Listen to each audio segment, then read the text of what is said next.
ओम शांति। आज के भगवत गीता श्लोक क्लास में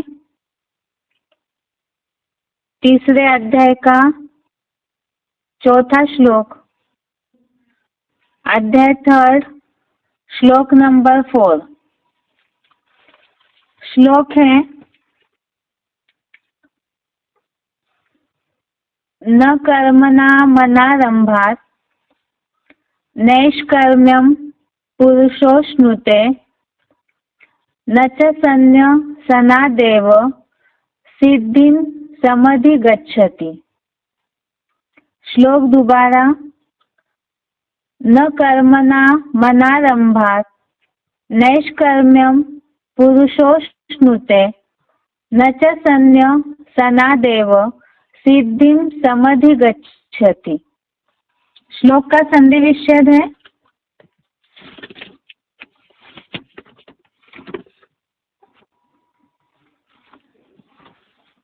न कर्मणाम् अनारंभात् नैष्कर्म्यं पुरुषः अश्नुते न च सन्न्यसनात् एव सिद्धिं समधिगच्छति।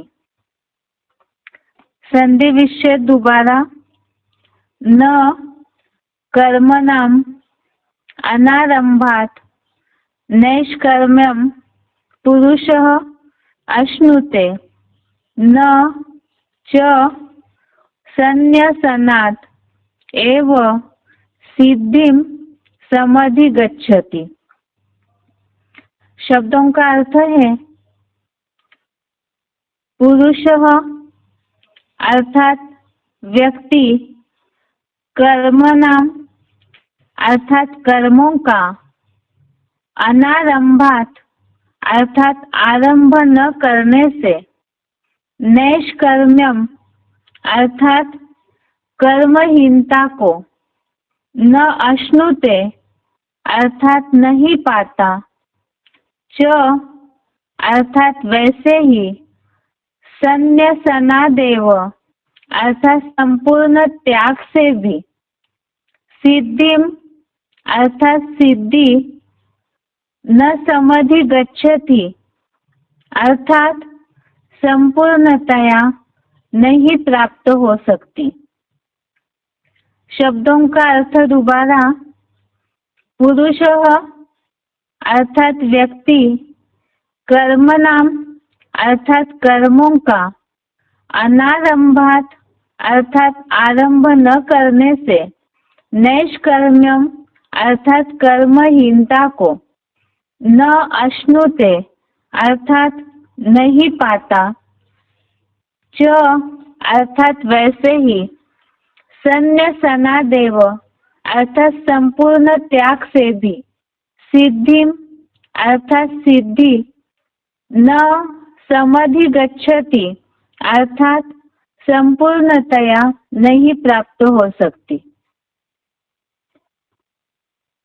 श्लोक का अर्थ है, व्यक्ति कर्मों का आरंभ न करने से कर्महीनता को नहीं पाता,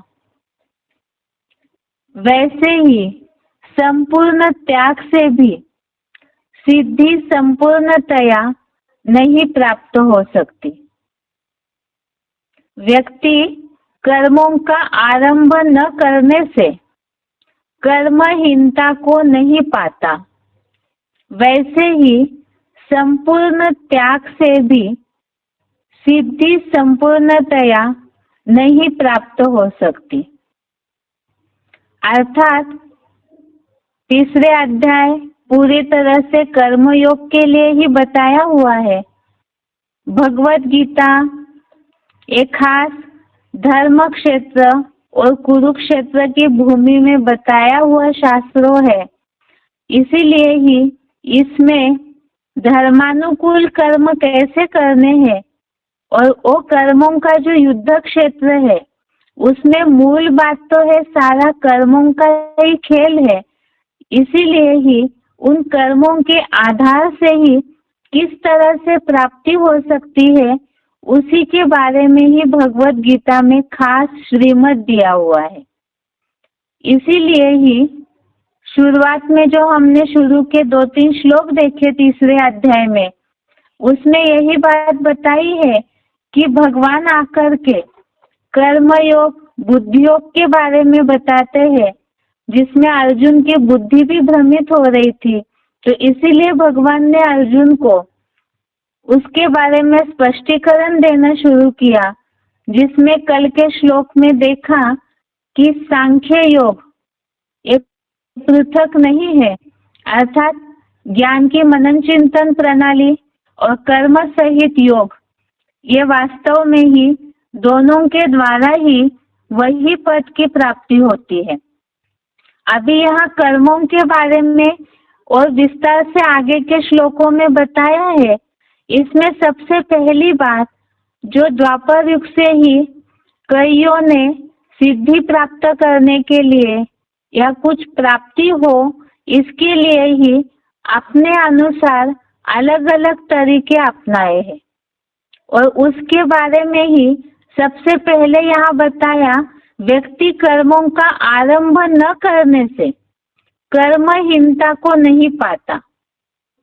अर्थात अगर कर्मों का आरंभ ही नहीं किया, कर्मों की शुरुआत ही नहीं की, तो कर्महीनता को कैसे पाएंगे। दूसरी बात, संपूर्ण त्याग से भी सिद्धि संपूर्णतया नहीं प्राप्त हो सकती।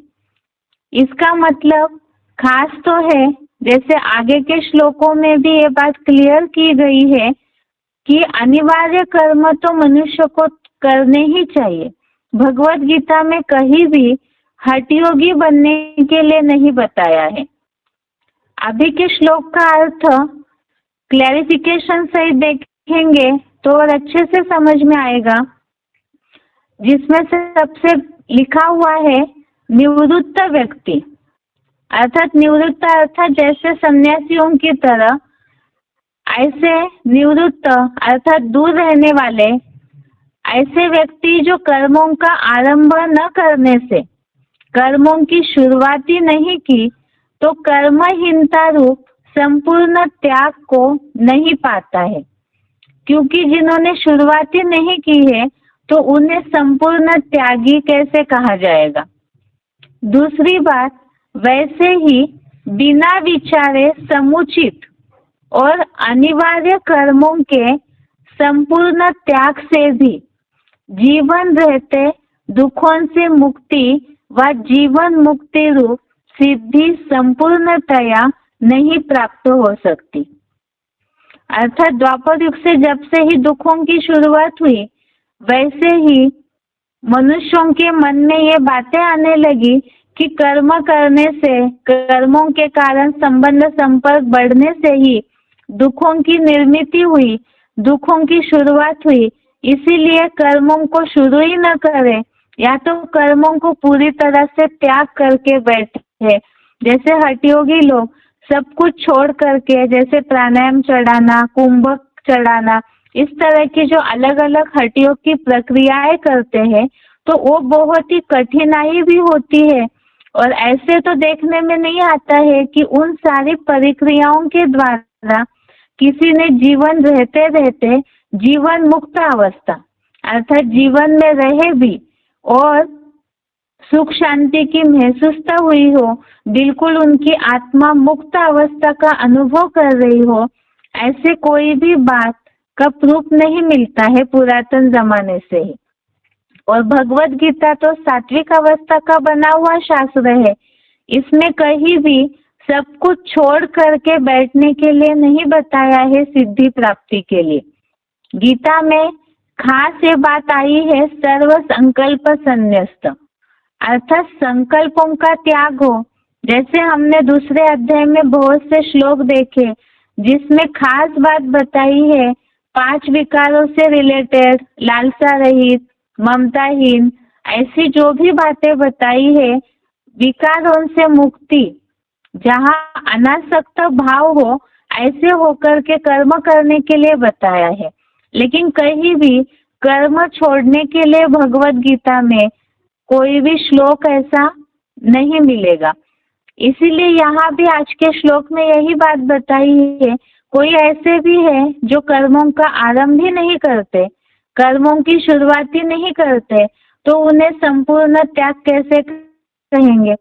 दूसरी बात है, जैसे ही परीक्षाएं दी जाती है ताकि कोई पद प्राप्त हो, यहाँ भी ये जीवन का युद्ध है और इस जीवन के युद्ध में कर्म क्षेत्र कुरुक्षेत्र बोला हुआ है। ये कर्मों का क्षेत्र ही युद्ध भूमि है और यही परीक्षाएं भी है। अब कोई परीक्षा का पेपर ही न दे और सोचे कि हमें पद की प्राप्ति हो, सब कुछ मिल जाए रिजल्ट, ये कैसे हो सकता है।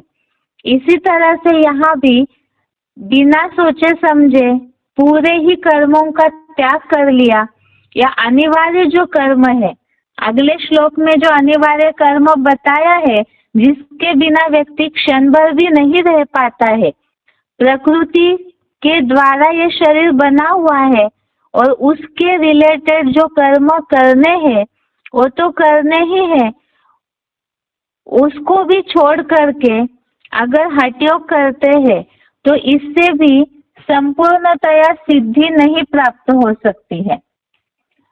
अब संपूर्ण सिद्धि प्राप्त होने के लिए क्या करना है, इसके लिए ही भगवत गीता में, अर्थात ऐसे जो परिक्रियाएं अपनाते हैं, संपूर्ण त्याग, कर्मों का पूरी तरह से त्याग, जिसके द्वारा सोचते हैं जीवन मुक्ति की अनुभूति हो या तो दुखों से मुक्ति की अनुभूति हो, तो ये किस आधार से हो सकता है, इसी से रिलेटेड, इसी से मिलते जुलते कुछ श्लोक हैं।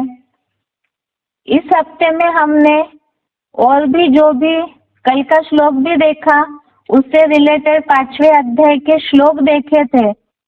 आज के श्लोक में भी ये चौथे श्लोक से रिलेटेड और भी 5-6 श्लोक हैं जो मिलते जुलते हैं। हम गीता इसीलिए पढ़ रहे हैं ताकि दुनिया वालों को गीता के आधार से हम शिव बाबा का परिचय दे सके। और दुनिया में तो खास इन्हीं बातों का संघर्ष है, एक तो हठयोग और एक जो गृहस्थी लोग कर्म कर रहे हैं वो परिक्रियाएं। तो इसमें ही भगवत गीता में जो कर्मों की परिक्रियाएं बताई है उसे समझाने के लिए ही हमें भगवत गीता में ही आए हुए कुछ श्लोकों का रेफरेंस लेना जरूरी है, ताकि इस श्लोक से रिलेटेड और मिलते जुलते श्लोकों के द्वारा हम इस बात को सही रीति से समझ सके और लोगों को भी समझा सके। इसीलिए श्लोक से रिलेटेड अन्य जो भी श्लोक बताए जा रहे हैं इसका नंबर जरूर नोट करके रखें, क्योंकि रविवार को जो टेस्ट होती है उसमें रिलेटेड जो श्लोक बताए जा रहे हैं इससे रिलेटेड भावार्थ को लेकर के प्रश्न पूछे जाएंगे, या तो श्लोक में जो ऐसे शब्द आते हैं जो मिलते जुलते शब्द है जिससे कि हम कर्मों की थ्योरी को सिद्ध करें, ऐसी बातों को टेस्ट में पूछा जाएगा। इसीलिए श्लोक के नंबर जरूर नोट करके रखें। जो हम सीरियल वाइज श्लोक सीख रहे हैं, श्लोक पूछने में केवल वही श्लोक पूछे जाएंगे, लेकिन प्रश्न जो आते हैं 1 या 2 वाक्य के, उसमें जरूर रिलेटेड श्लोक के भावार्थ को लेकर के प्रश्न पूछे जाएंगे। इसीलिए इन श्लोकों का नंबर नोट करके रखें और इसके भावार्थ को ध्यान से पढ़ें। और ये इसीलिए ही किया जा रहा है ताकि हम लोगों को समझाते समय इन बातों को सही रीति से क्लियर करें, क्योंकि बहुत ऐसे दुनिया में लोग हैं जो पूरी तरह से गीता रटे हुए हैं। इसीलिए ही उन्हें क्रॉस प्रश्न पूछने पर भी हम रेफरेंस वाले श्लोक के साथ ही प्रूफ बता सके कि भगवत गीता में आखिर कर्म की क्या सही थ्योरी बताई है, उसे समझा सके। अभी के श्लोक में हमने खास देखा कि कर्मों के त्याग से, संपूर्ण त्याग से या कर्म आरंभ न करने से सिद्धि प्राप्त नहीं हो सकती है। इसके लिए ही खास शास्त्रों में उदाहरण दिया जाता है राजा जनक का। राजा जनक के लिए बताया जाता है कि उन्होंने 1 सेकंड में जीवन मुक्ति प्राप्त की। इसके रिलेटेड कहानी भी बताई जाती है कि राजा जनक की परीक्षा हुई। वो गृहस्थ में रहते हुए भी, ऐसी अवस्था में थे, राजपाट चलाते हुए भी उनको अपने राजपाट से, गृहस्थ व्यवहार से कोई भी आसक्ति नहीं थी। इसी से रिलेटेड 3 अध्याय का 20वां श्लोक है, अध्याय 3 श्लोक नंबर 20। इसमें बताया है कि जनक आदि कर्म द्वारा संपूर्ण सिद्धि को प्राप्त हुए थे। अर्थात राजा जनक ने जैसे ही गृहस्थ व्यवहार में रहते हुए ही कर्म करते हुए सिद्धि को प्राप्त किया था, तो ये शास्त्रों का उदाहरण है। अर्थात कर्म छोड़ करके सिद्धि की प्राप्ति नहीं हो सकती है। लेकिन अभी ये भी जरूरी है समझना कि कौन सा कर्म करना है। अब दुनिया वाले जो कर्म कर रहे हैं, सारी दुनिया ही, जो भी मनुष्य शरीर में आए हैं, वो सभी ही कर्मों में तो तुरंत लग जाते हैं। जीवन शुरू होते ही कर्म शुरू हो जाते हैं। चाहे आंखों से देखते हैं, मुख से कोई आवाज करते हैं, कानों से सुनाई देता है, हाथ पांव की हलन चलन भी छोटे बच्चे की तो शुरू हो ही जाती है। अर्थात ऐसे हलन चलन शुरू हो ही जाती है, तो फिर कौन से कर्म करने चाहिए, इसके बारे में ही भगवत गीता में बताया है कि वो कर्मों की थ्योरी कौन सी है जिससे सिद्धि प्राप्त हो सकती है। इसके लिए ही बताया है यज्ञ कर्म जो है वो करने के लिए योग्य है। तो ऐसे कर्म जो करते हैं तो उसके द्वारा ही सिद्धि की प्राप्ति हो सकती है। इसी से रिलेटेड इसमें जो बताया है कर्मण्येव हि संसिद्धि मा स्थितः जनकादय, अर्थात कर्म के द्वारा ही राजा जनक संपूर्ण सिद्धि को प्राप्त हुए थे। इसी तरह से ही अगला एक श्लोक है 6वें अध्याय का 3रा श्लोक, अध्याय 6 श्लोक नंबर 3। इसमें बात आई है आरुरुक्षो मुने योगम कर्म कारण उच्यते, अर्थात ऊपर चढ़ने के लिए खास करके इसमें जो भावार्थ लिखा है, योग स्थिति में चढ़ने के इच्छुक मुनि के लिए यज्ञ कर्म कारण कहा जाता है। जो 4थे श्लोक में बात आई है कि जीवन रहते दुखों से मुक्ति व जीवन मुक्ति रूप सिद्धि, ये प्राप्त करने के लिए ही दुनिया में लोग मेहनत करते हैं कि हम जीवन में भी रहे और सुख शांति की अनुभूति हो, दुखों से मुक्त हो हमारी अवस्था, ऐसी सिद्धि की प्राप्ति हो। इसी के लिए ही तो मेहनत की जा रही है, क्योंकि आज के कलयुगी समाज में, कलह क्लेश के समय में सभी कहीं ना कहीं अपने जीवन में दुखी परेशान है और सभी मुक्ति चाहते हैं। तो इसके लिए ही कौन से कर्म के द्वारा ऊपर चढ़ सकते हैं, योग स्थिति में चढ़ने के इच्छुक, अर्थात ये सिद्धि है कि ऊपर चढ़ने के लिए ही कौन सा कर्म कारण है, तो यज्ञ कर्म ही कारण कहा जाता है। अर्थात कर्म तो करना है, लेकिन वो यज्ञ कर्म हो जिसके द्वारा ही ऊंची अवस्था की या सिद्धि की प्राप्ति हो सकती है। इसी से रिलेटेड और भी श्लोक है।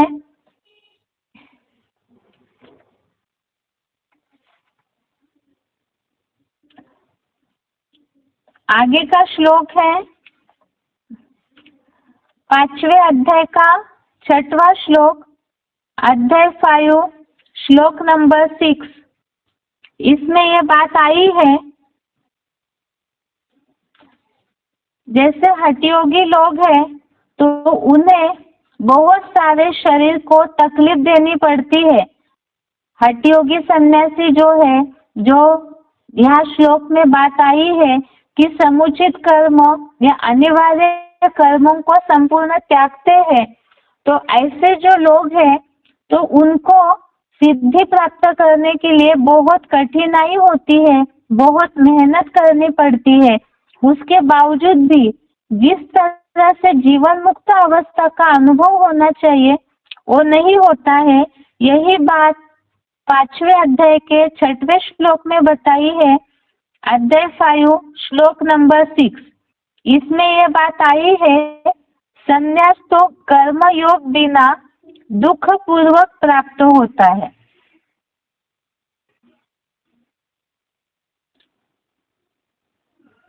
इसमें खास बात जो हमने कल के श्लोक में देखी थी, सांख्य योग अर्थात दोनों का ज्ञान और योग दोनों का बैलेंस होना चाहिए। यही बात यहाँ भी बताई कि योग युक्त मननशील व्यक्ति परम ब्रह्म को शीघ्र ही पाता है, अर्थात परम ब्रह्म की जो शांति की अवस्था है ये सिद्धि है, और उसे प्राप्त करने के लिए योग युक्त प्लस मनन चिंतनशील अर्थात सांख्य और योग ये दोनों की बैलेंस वाली अवस्था होनी चाहिए। अन्यथा जो सन्यासी है वो कर्म योग बिना दुखों की ही अनुभूति करते हैं। इसका मतलब तीसरे अध्याय का जो 4था श्लोक हम देख रहे हैं, अध्याय 3 श्लोक नंबर 4, इसमें जो बात खास बताई है कि कर्मों का आरंभ न करने से और संपूर्ण त्याग से भी सिद्धि प्राप्त नहीं हो सकती है, जैसे कि सन्यासी। तो सन्यासी जो है इन्हें कैसे सिद्धि प्राप्त होगी, तो इन सन्यासियों को इस बात की महसूसता होनी चाहिए कि इस तरह से कर्म योग के बिना सिद्धि की प्राप्ति नहीं हो सकती है। अगला श्लोक है इसमें,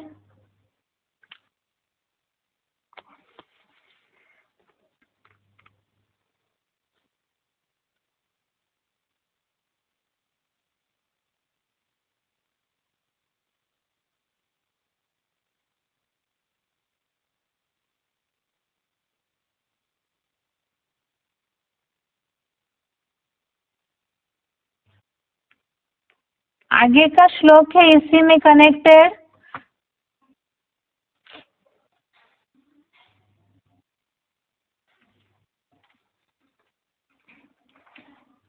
इससे कनेक्टेड आगे का श्लोक है,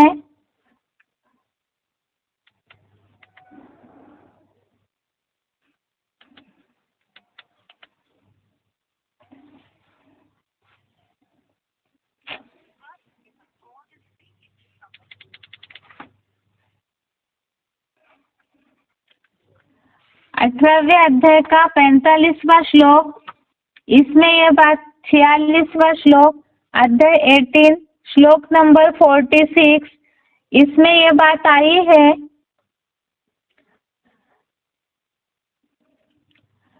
इसमें खास ये बात आई है,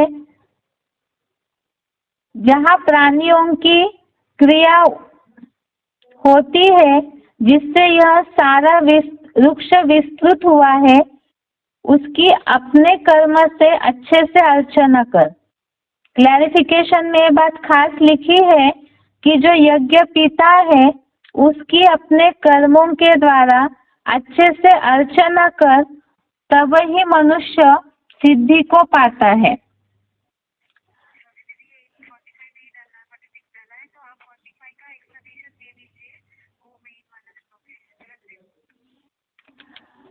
इसमें जैसे खास बात बताई है कि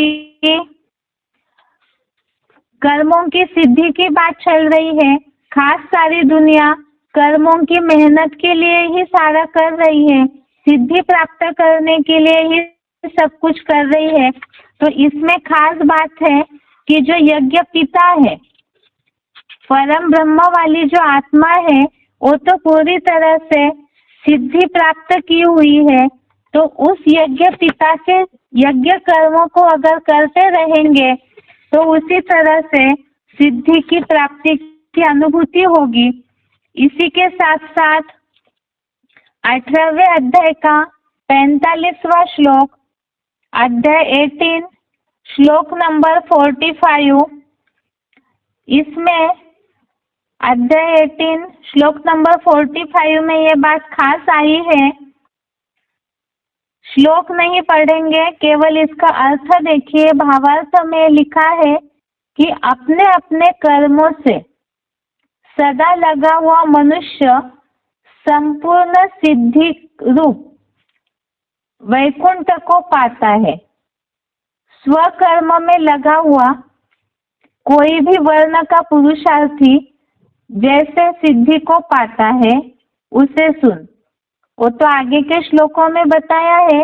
यह खास बात है कि अपने अपने कर्मों से इस पुरुषोत्तम संगम की शूटिंग में सदा लगा हुआ मनुष्य संपूर्ण सिद्धि रूप वैकुंठ को पाता है।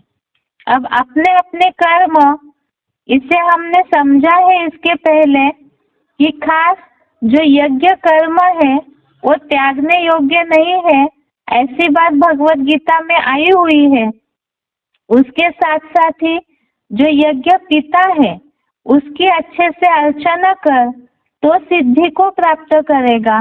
और 18वें अध्याय के 45वें श्लोक में 45 नंबर श्लोक में खास बताया है कि जो अपने अपने कर्मों में लगा हुआ मनुष्य है वो संपूर्ण सिद्धि रूप वैकुंठ को पाता है। अर्थात कहीं भी भगवत गीता में कर्मों को छोड़ने की बात नहीं आई है, बल्कि कर्म करने की बात आई है। और वो कर्म कैसे करना है, इसे हमने 3रे अध्याय के 20वें श्लोक में देखा। जनक जैसे कर्म करना है, जो जनक ने जैसे सिद्धि प्राप्त की कर्म करते हुए, तो इसी तरह से जो अनासक्त भाव से रहेगा तो उन्हें ही सिद्धि की प्राप्ति होगी। इसके साथ साथ ही 4थे अध्याय का 20वां श्लोक, अध्याय 4 श्लोक नंबर 20, इसमें ये बात आई है, त्यक्त्वा कर्म फला संगम नित्य तृप्तो निराश्रय। अर्थात इसमें खास बात आई है, आश्रयहीन कर्म फल की आसक्ति त्याग कर। आश्रयहीन कर्म फल की आसक्ति त्याग कर। इसमें कहीं भी ये बात नहीं आई कि कर्मों को छोड़ना है, कर्म फल की जो आसक्ति है उसे छोड़ने की बात आई है। 4थे अध्याय का 20वां श्लोक और समझने के लिए 18वें अध्याय का 49 नंबर श्लोक देखिए। अध्याय 18 श्लोक नंबर 49, इसमें बात आई है खास, जो 3रे अध्याय के 4थे श्लोक में बात आई है, नैष्कर्म्यम पुरुषोश्नुते। नैष्कर्म्यम पुरुषोश्नुते, यही शब्द 18वें अध्याय के 49 नंबर श्लोक में आया है कि सब परिस्थितियों में आत्मजयी, आसक्ति रहित बुद्धि वाला, कामनाहीन, समुचित त्याग से परम श्रेष्ठ कर्म रहित सिद्धि को प्राप्त करता है। यहाँ बात आई है 3रे अध्याय के 4थे श्लोक में, नैष्कर्म्यम अर्थात कर्महीनता को नहीं पा सकता है। कब नहीं पाएगा? संपूर्ण त्याग को नहीं पाता है। अर्थात यहाँ वास्तव में कर्म छोड़ देने से सिद्धि की प्राप्ति नहीं होगी। यही बात 18वें अध्याय के 49 नंबर श्लोक में बताई है कि सब परिस्थिति में आत्मजयी, आसक्ति रहित बुद्धि वाला, कामनाहीन, समुचित त्याग से परम श्रेष्ठ कर्म रहित सिद्धि को प्राप्त करता है।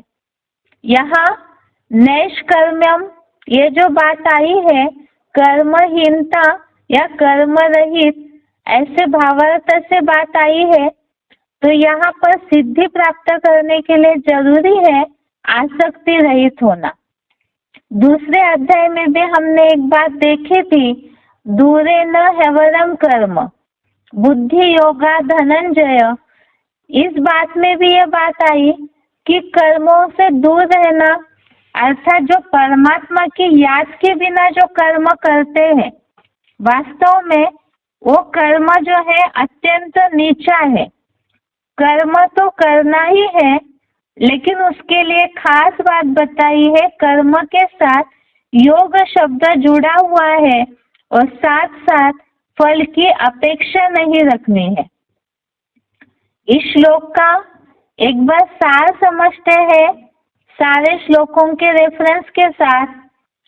तीसरे अध्याय के चौथे श्लोक में खास बात आई है सिद्धि प्राप्त करने की। हठ योग करते हैं, कर्म रहित हो जाते हैं, कर्मों की शुरुआत नहीं करते, या तो समुचित या अनिवार्य कर्मों का त्याग करते हैं, तो जीवन मुक्ति रूप सिद्धि की प्राप्ति नहीं हो सकती है। अब प्राप्ति कब हो सकती है, इसके लिए ही हमने समझा तीसरे अध्याय का 20वां श्लोक जो है, इसमें बात आई जनक जैसी सिद्धि की प्राप्ति की, अर्थात कर्मण्येव संसिद्धि जनकादय, ये जो शब्द आया है, अर्थात जनक जैसे सिद्धि की प्राप्ति तभी हो सकती है जब आसक्ति रहित कर्म हो, लोक संग्रह अर्थ ही, लेकिन खास यज्ञ कर्मों में जो लगा हुआ है, तब ही जनक जैसे सिद्धि की प्राप्ति हो सकती है। इसके साथ साथ ही जो 6वें अध्याय का 3रा श्लोक है, इसमें भी ये बात आई कि खास तो है सर्व संकल्पों का त्याग करना है और योग युक्त स्थिति में ऊंचा चढ़ने के लिए कर्म छोड़ने से ऊंचा नहीं चढ़ेंगे। इसमें 6वें अध्याय के 3रे श्लोक में बात आई है आरुरुक्षो मुने योगम कर्म कारण उच्यते, अर्थात यज्ञ कर्म ही ऊंची अवस्था में चढ़ने के लिए कारण बन जाता है, और ऐसी ऊंची अवस्था में चढ़ने के लिए खास है सर्व संकल्प संन्यस्त, सर्व संकल्पों का जो त्याग करता है। उसके साथ साथ ही जो 18वें अध्याय के 49 नंबर श्लोक 49 नंबर श्लोक में खास बात आई है कि आसक्ति रहित जो कर्म करते हैं, तो उसी से ही सिद्धि की अर्थात जीवन मुक्त अवस्था की प्राप्ति हो सकती है। यह आज का श्लोक है, एक बार इसका उच्चारण सुनते हैं, उसके बाद जो 3 श्लोक इस हफ्ते सीखे हैं उसका रिवीजन।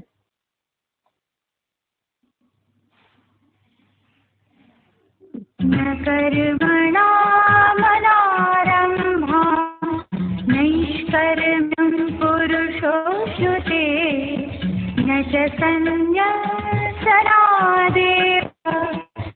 सिद्धिं समधिगच्छति। निवृत्त व्यक्ति कर्मों का आरंभ न करने से कर्महीनता रूप संपूर्ण त्याग को नहीं पाता। वैसे ही बिना विचारे समुचित और अनिवार्य कर्मों के संपूर्ण त्याग से भी जीवन रहते दुखों से मुक्ति व जीवन मुक्ति रूप सिद्धि संपूर्णतया नहीं प्राप्त हो सकती।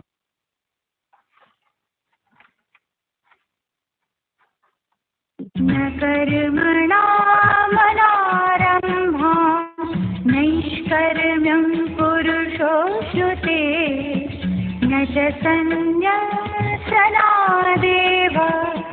सिद्धिं समधिगच्छति। निवृत्त व्यक्ति कर्मों का आरंभ न करने से कर्महीनता रूप संपूर्ण त्याग को नहीं पाता। वैसे ही बिना विचारे समुचित और अनिवार्य कर्मों के संपूर्ण त्याग से भी जीवन रहते दुखों से मुक्ति व जीवन मुक्ति रूप सिद्धि संपूर्णतः नहीं हो सकती। आगे है इस हफ्ते के श्लोक का रिवीजन, उसके बाद बेसिक कोर्स। इस हफ्ते का पहला श्लोक था तीसरे अध्याय का पहला श्लोक। तीसरे अध्याय का पहला श्लोक है, अर्जुन उवाच जायसी चेत कर्मणस्ते मता बुद्धि जनार्दन तत्किं कर्मणि घोरे माम नियोजयसि केशव। अर्थ है, हे अवधरदानी, आप कर्मेंद्रियों के कर्मयोग से बुद्धि योग श्रेष्ठ मानते हो जो ज्ञानेंद्रियों से जुड़ा है, तो हे ब्रह्मा के स्वामी, अघोरियों जैसे नीच घोर भ्रष्टेंद्रियों के कर्म में मुझे क्यों लगा रहे हो? अघोरियों को तो कोई नहीं चाहता है। हमने इससे रिलेटेड सिलेक्टेड पॉइंट सुना था कि महाभारत में जो ढेर सारी मारकाट होती है, वो महाविनाश और महामृत्यु का जो काल है, तो वो बहुत घोर कर्म है। इसीलिए ही अर्जुन ने ये बात बोली भगवान से कि ऐसे मारने वाले कर्म में मुझे क्यों लगा रहे हो। अगला श्लोक है तीसरे अध्याय का दूसरा श्लोक, अध्याय 3 श्लोक नंबर 2। श्लोक है, व्यामिश्रेणेव वाक्येन बुद्धिं मोहयसीव मे तदेकं वद निश्चित्य येन श्रेयो हमाप्नुयाम। अर्थात एक दूसरे से परस्पर मिले हुए दोहरा अर्थ देने वाले ब्रह्म वाक्यों से मेरी बुद्धि इस तरह किस लिए भ्रमित कर रहे हो? तो कर्म योग बुद्धि योग में से निश्चय करके एक बात मेरे से कहो, जिससे मैं निश्चय बुद्धि विजयते बन सकूं और श्रेष्ठता को प्राप्त करूं। इस श्लोक में हमने समझा था कि वास्तव में भगवान जो है गॉड इज ट्रूथ कहे जाते हैं, सत्य एक ही होता है, तो भगवान कभी भी दो दो अर्थ वाली बातें नहीं करेंगे। इससे रिलेटेड हमने पॉइंट भी सुने थे, जैसे कि बाबा की मुरलियों को लेकर के भी शिव बाबा जो क्लैरिफिकेशन देते हैं, या मुरलियाँ जो चली हुई है शिव बाबा की, उसमें भी कईयों को ये डाउट आता है, संशय आता है कि बाबा दो दो अर्थ वाली बातें क्यों करते हैं। शिव बाबा ने बोला है, शिव बाबा की वाणी का प्रसंगांतर नहीं होता, कोई ना कोई ऐसी रेफरेंस होता है जिस बात का उदाहरण समझाने के लिए बातों को बताया जाता है। दूसरी बात है कि जैसे शिव बाबा की बातें जो है वो दो अर्थ वाली नहीं होती है। मुरलियों में जैसे बहुत ऐसे पॉइंट आते हैं जिसे हमने उदाहरण से समझा था, ये लक्ष्मी नारायण तो समझदार है और ये लक्ष्मी नारायण तो बुद्धू है, तो ये वास्तव में संगमिकी लक्ष्मी नारायण और सतयुगी अलग लक्ष्मी नारायण है, उनके लिए बात आती है।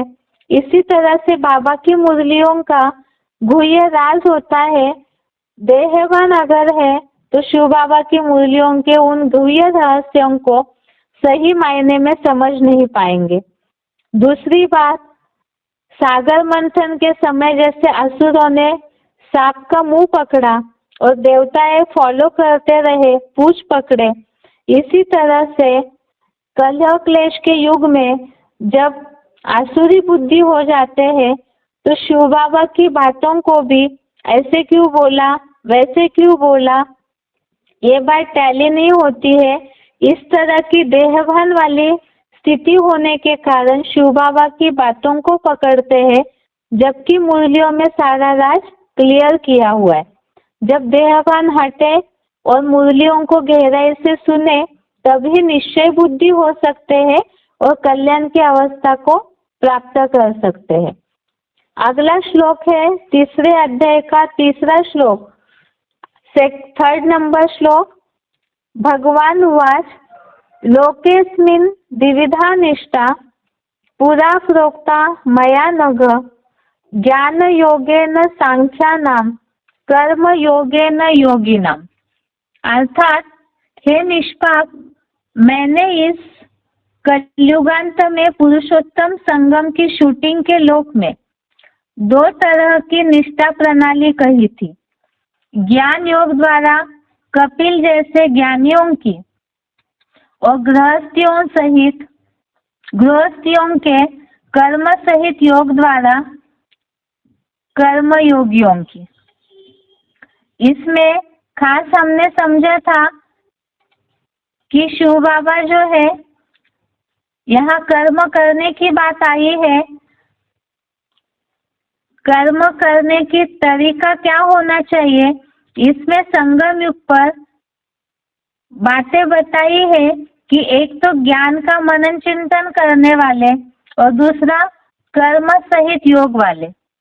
इसमें खास बात जो हमने समझी थी सिलेक्टेड पॉइंट के द्वारा कि सांख्य योगो पृथक बाला, अर्थात सांख्य अर्थात ज्ञान और योग यह अलग अलग नहीं है, बालक बुद्धि उसे अलग अलग करते हैं, जिसके रेफरेंस में हमने 5वें अध्याय का 4था और 5वां श्लोक देखा था। अध्याय 5 का श्लोक नंबर 4, श्लोक नंबर 5 देखा था, जिसमें सांख्य योग की बात आई थी। तो सांख्य और योग अलग अलग नहीं करना है, लेकिन दोनों का बैलेंस रख करके पुरुषार्थी जीवन में प्रैक्टिस करनी है, क्योंकि जितना योगी उतना ज्ञानी और जितना ज्ञानी गहरा उतना ही योगी भी होगा। इसलिए दोनों का बैलेंस भी चाहिए। और साथ साथ ही ये भी बताया कि जो जैसे पुरुषार्थ कर सकता है अपनी क्षमता अनुसार वैसे करे, बाकी उसके अनुसार सिद्धि की प्राप्ति तो होगी ही। इसके अलावा आज का 4था श्लोक है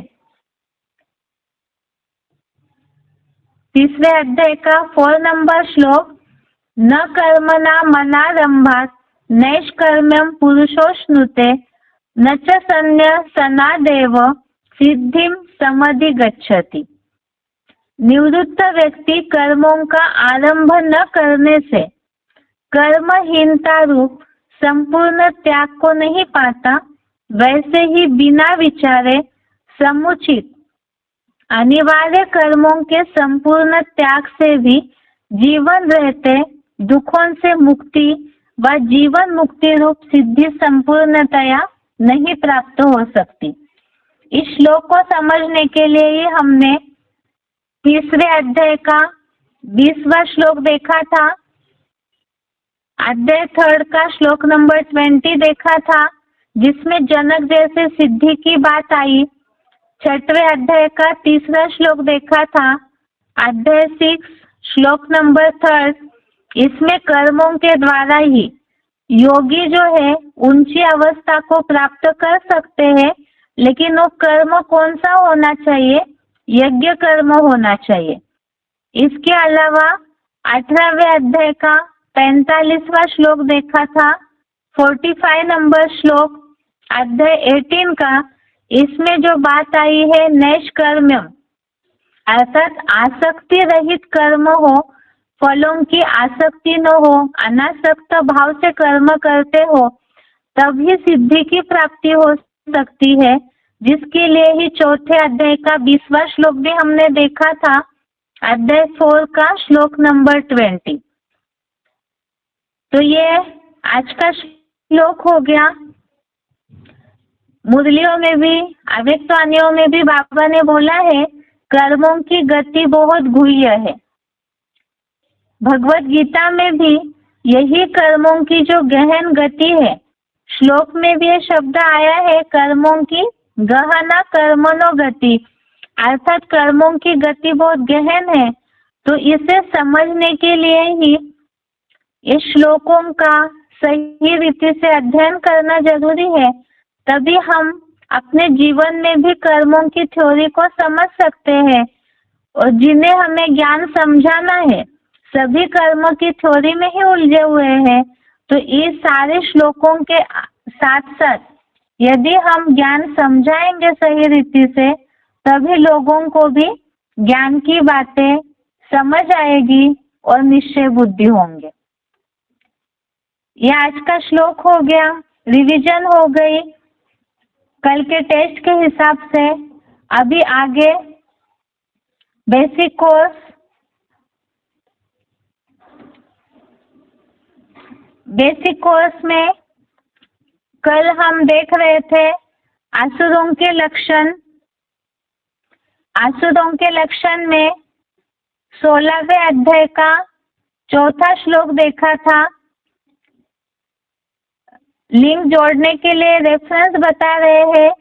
बात चल रही थी मनुष्य आत्मा 84 लाख योनियों में नहीं जाती है। इसे समझते समझते हमने इस बात को समझा था, वास्तव में मनुष्य अपने कर्मों से नीचे गिरते हैं, असुर बनते हैं, जानवरियत जैसी बुद्धि हो जाती है, और जब उठते हैं ऊपर अपने कर्मों के द्वारा, श्रेष्ठ गुणों के द्वारा, दिव्य गुणों को अपने जीवन में धारण करके, तब इसी सृष्टि पर ऊंची अवस्था के आधार से देवता बनते हैं। देवताओं के लक्षण हमने इसके पहले समझे थे। अब आज का समाज एक कलयुगी सृष्टि आसुरों से, राक्षसों से भरी हुई है, जिसके लिए हमने समझा था कि ऐसे जो बार बार पाप करते हैं तो मूढ़ा जन्मनी जन्मनी ऐसे मूर्ख योनियों में ही उन्हें फेंका जाता है। अपने कर्मों के द्वारा वो असुर योनियों में ही जन्म लेते हैं। तो उन असुरों के जो लक्षण है वो 16वें अध्याय में पूरी तरह से दिए हुए हैं। टेस्ट के हिसाब से इससे रिलेटेड जो श्लोक अभी पढ़ाए जा रहे हैं उसका नंबर जरूर नोट करके रखें। 16वें अध्याय के 4था श्लोक, अध्याय 16 श्लोक नंबर 4, इसमें हमने देखा था कि पाखंड अर्थात दिखावा मात्र पाखंड, जिसमें भक्ति के जो कर्म कांड है, जो दिखावा किया जाता है बहुत ज्यादा, ऐसे पाखंड, घमंड अर्थात अहंकार का एक रूप, देहगत श्रेष्ठता का अभिमान, इसमें बताया चाहे रूप की सुंदरता हो, चाहे धन हो, देह कोई पहलवान हो, कोई को कैसी देह मिली हुई है, तो उसी आधार से ये जो कलयुगी शरीर मिला हुआ है जो विनाशी है, तो उसका अभिमान, क्रोध, कठोरता और बेसमझी, ऐसे सब राक्षसी संपत्ति से जन्म लेने वालों के लक्षण है। इसे हमने उदाहरणों के साथ समझा था पहले भी। आज के समाज में जिस तरह से अत्याचार फैला है, हिंसाचार फैला है, दंगे फसाद करते हैं लोग, पारिवारिक जो हिंसाएं हो रही है, तो ये सारे क्रोध, कठोरता और बेसमझी के ही लक्षण है, और यही वास्तव में राक्षसी संपत्ति वालों के गुण है, लक्षण है, गुण धर्म है। इसके साथ 16वें अध्याय का 7वां श्लोक, अध्याय 16 श्लोक नंबर 7, इसमें बात आई है द्वापर युग से ऐसे अनेक आसुरी गुणों वाले देहाभिमानी मनुष्य करने योग्य सुखदायी कर्म और त्यागने योग्य दुखदायी हिंसक कर्मों को नहीं जानते। उनमें ऐसी न तन, मन, धन आदि की शुद्धता, न सदाचार और सत्यता भी नहीं होती है।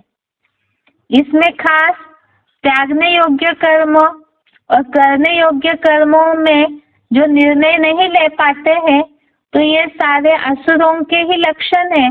इसके साथ साथ तन, मन, धन की शुद्धता ये न रखना, इसे भी हमने उदाहरणों के साथ समझा था।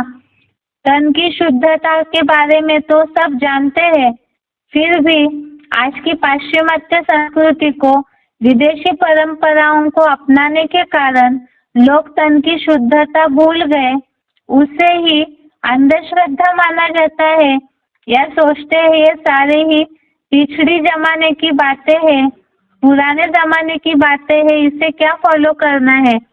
मन की शुद्धता अर्थात शुद्ध संकल्प, शुभ भावनाएं, कोई छल कपट न होना मन में, तो ये है वास्तव में मन की शुद्धता, पवित्रता। लेकिन इसे भी फॉलो नहीं किया जाता है। और धन की शुद्धता भी समझी, रिश्वत, चोरी चकारी, भ्रष्टाचार, ब्लैकमेलिंग या कोई भी चीज से डबल पैसे कमाना, ये काले धन के रूप में ही आता है। तो ये सारी ही धन की शुद्धता आज के जमाने में रही नहीं है। तो परसेंटेजली सभी में ही देहभान ही वास्तव में रावण का पहला मुख बताया है। इसी आधार से ये असुरों के लक्षण हैं जिनमें कोई भी प्रकार के गुण मौजूद नहीं होते हैं। आगे आज का श्लोक देखते हैं असुरों के लक्षणों का। 16वें अध्याय का 18वां श्लोक, अध्याय 16 श्लोक नंबर 18। श्लोक है, अहंकारम बलम दर्पम कामम क्रोधम च संश्रिता माम आत्मपर देहेषु प्रद्विषन्त अभ्यसूयकः। अध्याय 16 का श्लोक नंबर 18 है, अहंकारम बलम दर्पम कामम क्रोधम च संश्रितः माम आत्मपर देहेषु प्रद्विषन्तः अभ्यसूयकः। अर्थात जन, धन, धाम के अहंकार, बल, घमंड, काम और क्रोध के सदा आश्रयी अपनी व पर देह में मुझ योग ऊर्जा को विद्वेष करते हुए निंदक है। इसमें खास बताया जन बल, धन बल या धाम अर्थात घर, प्रॉपर्टी, इससे रिलेटेड अहंकार। तो इसमें ये सारे ही देह के द्वारा कमाई जाने वाली चीजें हैं। और इसका अहंकार, किसी के पास जनबल ज्यादा रहता है, जैसे बड़े बड़े नेताएं हैं, बड़े बड़े जो जानी मानी हस्तियां हैं, तो उन्हें अपने उस जनबल का, उनके कंट्रोल में जो जनबल है उसका अहंकार रहता है। उसके साथ साथ जो धन है कमाते हैं उसका अहंकार रहता है। किसी के पास बहुत सारी प्रॉपर्टी है, धाम, सुहृद जो भी है, तो उसका अहंकार रहता है। तो ऐसे अहंकार भी आसुरी लक्षणों में आता है। बल, इसमें तन बल आता है, धन बल भी आता है, इसका भी अहम रहता है। घमंड, इसके लिए तो हमने पहले श्लोक में ही समझा। साथ साथ कामनाएं, इच्छाएं, विकारी भावनाएं काम की और क्रोध, ये सारे ही इसका जो आश्रय लेने वाले हैं, अर्थात 5 विकारों के सब रूप है, इनका आश्रय लेने वाले जो है वो परमात्मा का द्वेष करते हुए निंदक है। अर्थात जो परमात्मा का विद्वेष करते हैं तो वो सब निंदा करने वाले हैं, अर्थात असुर है। जैसे शास्त्रों में दिखाया जाता है, असुर जो है जहाँ उन्हें स्वार्थ चाहिए, उन्हें कहीं प्राप्ति चाहिए, तो उतनी देर के लिए ही भगवान को भजते हैं और उसके बाद अपने ही गलत कर्मों में लगे रहते हैं। और आज के मनुष्यों की भी यही हालत है। असुरों के जिस तरह से रूप कर्म दिखाए जाते हैं शास्त्रों में, धार्मिक सीरियल में, तो वो आज के जमाने के लोगों के भी वैसे ही कर्म है। जैसे मुरलियों में भी शिव बाबा उदाहरण देते हैं कि मंदिर में जाने तक ही केवल उनकी शुभ भावना रहती है, तो हमें वो माता से पिता तो हमें वो कहते हैं, और मंदिर से बाहर आते ही समाज का, संघ का रंग, परिवार में आकर के फिर वैसे ही अपने गलत विकारी कर्मों में लग जाते हैं, तो ऐसे कर्म करने वाले सब भगवान के निंदक है। अगला श्लोक है 16वें अध्याय का 16वां श्लोक, 16 नंबर श्लोक।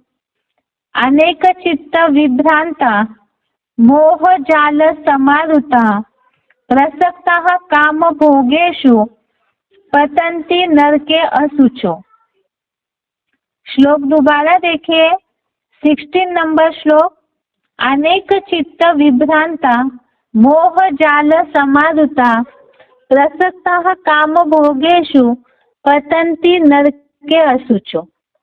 अनेक विचारों में भटके हुए, संबंधियों के मोह जाल में पूरे घिरे हुए और काम भोग में पूरे आसक्त हुए वेश्यावृत्ति के गंदे रोरो नरक में गिरते हैं। असुरों को पाताल लोक का वासी दिखाया जाता है, नरक का वासी दिखाया जाता है, और इन नरक वासियों के लक्षण बताए हैं अनेक विचारों में भटके हुए। तो लोगों से जिन्हें हमको समझाते हैं उन्हें पूछना चाहिए, इन लक्षणों को सब अपने में टैली करें, समाज के वातावरण से टैली करें, तो अपने आप ही भगवत गीता की बोली हुई बात जरूर समझ आएगी।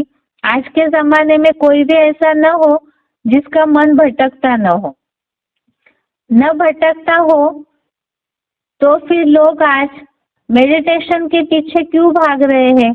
कहीं ना कहीं शांति मिले उसके पीछे क्यों भागते हैं? अगर वो बहुत शांत चित्त है, बिल्कुल उनके विचारों में स्थिरता है, तो शांति के लिए कोई भी आज के जमाने में मन स्थिर करने के लिए भागेंगे नहीं। तो यही असुरों के लक्षण है, संबंधियों के मोह जाल में पूरे घिरे हुए। तो देह है, तो देह से रिलेटेड जो भी संबंधी है उनके मोह जाल में घिरे हुए रहते हैं। जो आज की दुनिया में देखते हैं, मुरलियों में भी शिव बाबा इस बात को बोलते हैं कि अगर कोई शरीर छोड़ते हैं तो कितना सारा दुख शोक मनाते हैं।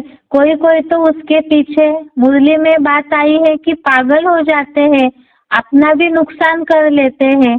तो इस तरह से देह जो विनाशी है, तो उन देह के संबंधियों के मोह जाल में घिरे हुए।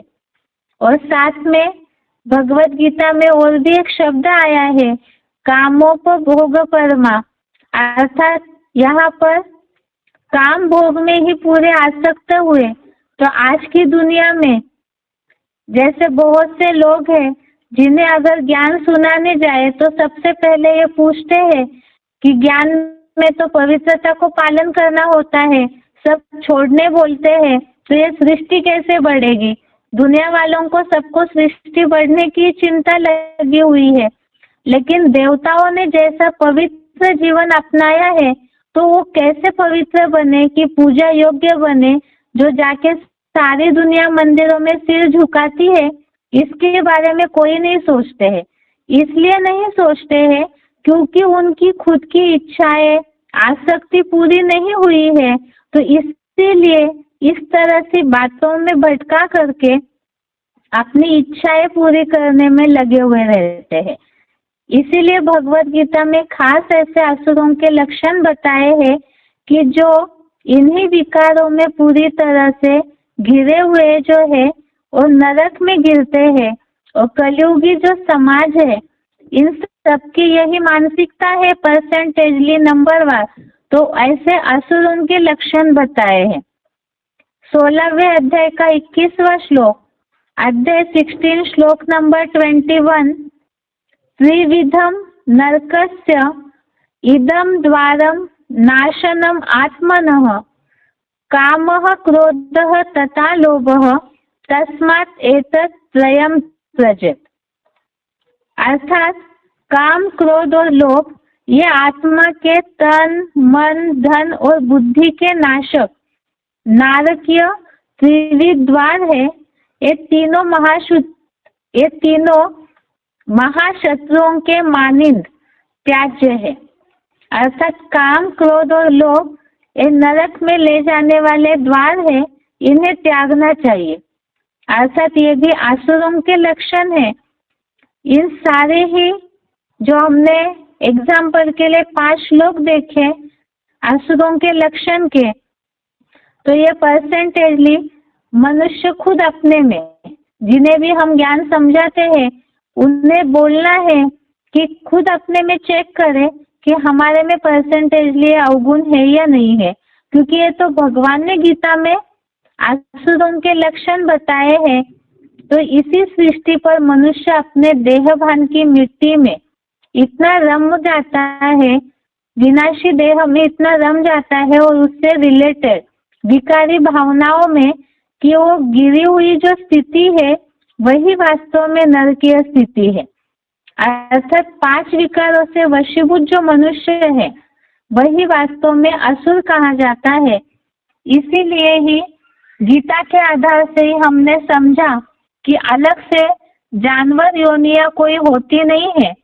जानवर जैसे कर्म करते हैं, जैसे अनेक विचारों में भटके हुए, तो मुरलियों में भी जो एग्जाम्पल शिव बाबा देते हैं बंदर का, कि बंदर कहीं भी बैठा हुआ होगा तो स्थिर नहीं रहता है, तो जिसकी इंद्रियां स्थिर नहीं उसका मन कैसे स्थिर हो सकता है।